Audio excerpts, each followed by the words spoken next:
Hello everyone, my name is Prakash Teguru and I am a first year student at IIT Kharagpur and I'm section 16 and I will be presenting my group 23's DIY lab project.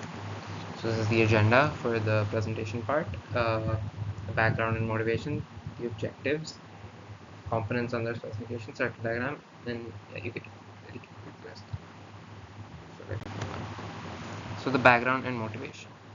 So coming into college after lockdown, doing spending a lot of time at home, it was noticeable that everyone is more sedentary and just yeah, there was quite an explosion in the fitness industry in terms of software and even equipment for people at home, and so that created this curiosity in us. And when we found out that we had the opportunity to build something, we thought, why not build a fitness tracker or something along those lines and explore how that works.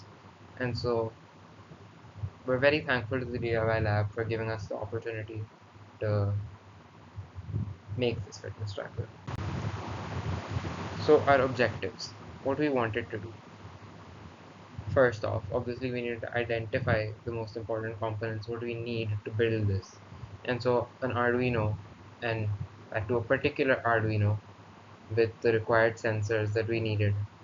We finally settled on Arduino Nano 33 BLE sensors. You can see we need to install the necessary extensions to operate this Arduino and then collect data using it, which we use to train our machine learning model on Edge Impulse.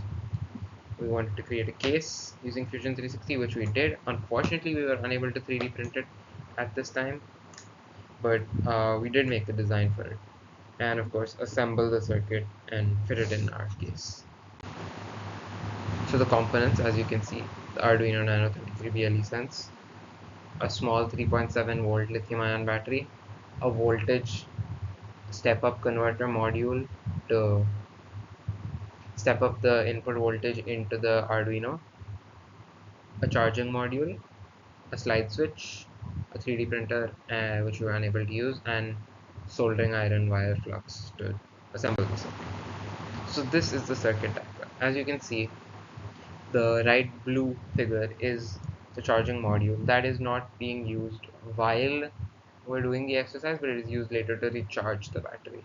So the flow of current here, it goes from the battery across the switch to this bottom green part, which is the step up module. So the voltage entering the step up module at max is 3.7 volt when the battery is fully charged, but the Arduino needs an input of 5 to 18 volts. So that's why we had to use the step up module, which takes an input from 1.5 to 5 volts and steps it up to 5 volts, which is what the Arduino needs. This is a circuit diagram. Now the details of the code. There were two major areas where we were using the code, where we were using code. One was the Arduino and one was our web app. So for the Arduino, we had to import a custom library which contained the data that we had used to train the ML model. For the web app, we used HTML, CSS, JavaScript, and that was a challenge we faced. And Firebase. Firebase was what we used to host our real-time database. So these the challenges faced and the solutions we found. I will mention a couple. Identifying the Arduino and getting it in time was definitely something that was challenging.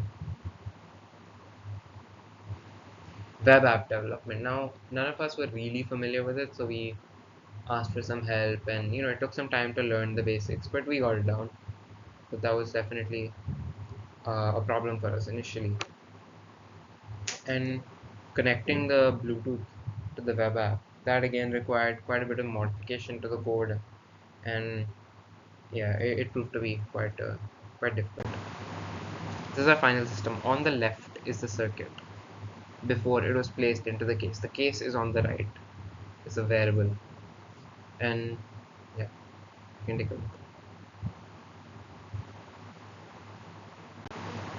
look. These were our various contributions. You can take a look.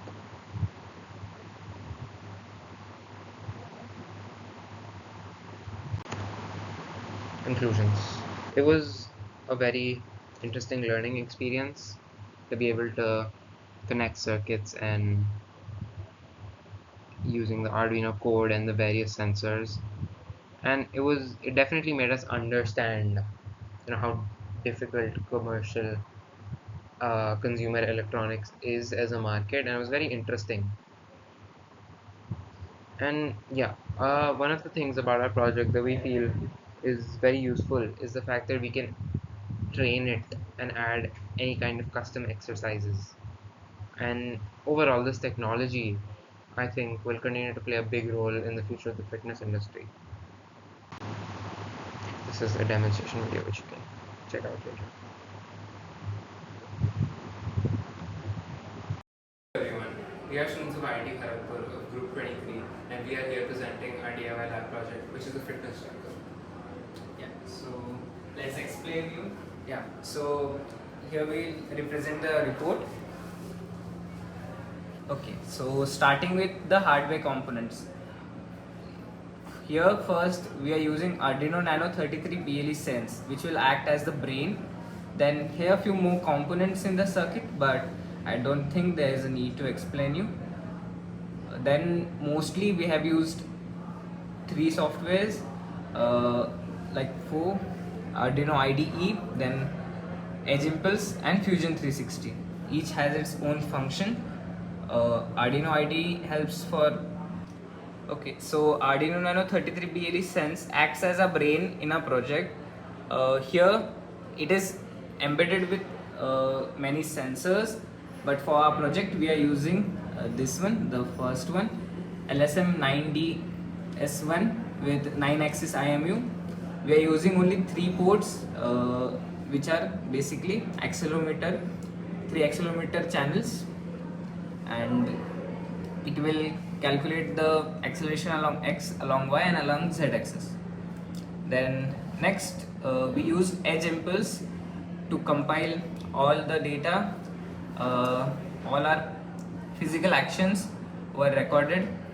So here we are using a free browser based app, Edge Impulse, which helps us in machine learning. Here basically we recorded all our movements and transfer it into a code, and then embedded that in our Arduino Nano 33 BLE Sense. So it will then track the data. Here is how we did all our movements and how we measured it. So as in this video you can see The Arduino attached to the arm. yeah. And what we did was the Arduino records the data, and we uploaded that to Edge Impulse to train the model. Okay, so here are the steps used in Edge Impulse.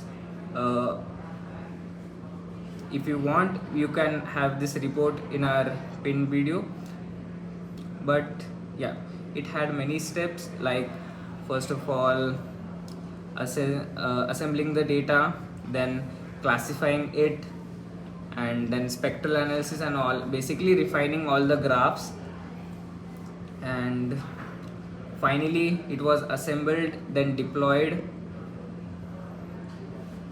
And here is the accuracy of our model after the training. It was 93.6% accurate, so which was pretty good. Then few more steps, and yes, we were ready. Then data flow.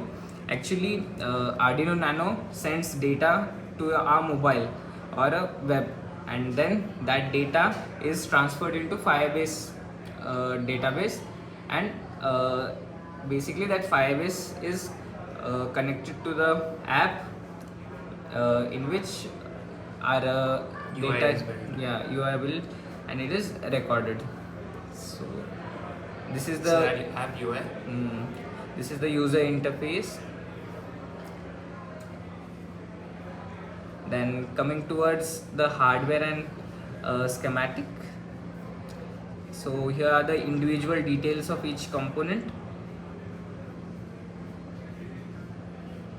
and here is the main schematic, which is inside our GetFit Box. yeah. So this is a final project, and here we have a charging port, and this is for Arduino. So yeah, next we will show you how to place this on your arm and record the data. So here we have our final module, our final project, which is totally assembled. We have here the charging port. Here the input is 5 volt, okay, and it will charge the battery, which is 3.7 volts. Okay, it will give 3.7 volt when it's fully charged. Here we have the port for Arduino connection. You can connect your Arduino here and क्या बोलते हैं, code it. Okay, we have the switch button here. Which is currently off. If you like press it here, it is turned it on. You can check whether it's turned it on or off. Here's a light which like start glowing when it's turned it on. Okay, now it's ready to measure the motion, so we will show you the illustration now. So this is how a UI looks like, and here I will represent how to connect your GetFit band with Bluetooth. So click on this Bluetooth tab, then you will find your device here. Just click on it and pair it. So once the pairing is done, on a GetFit band, a permanent orange light will glow up. Now we will represent the workouts.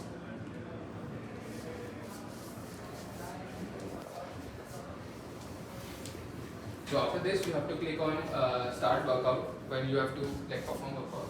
So just click on it, and it will track your performance. Okay, start.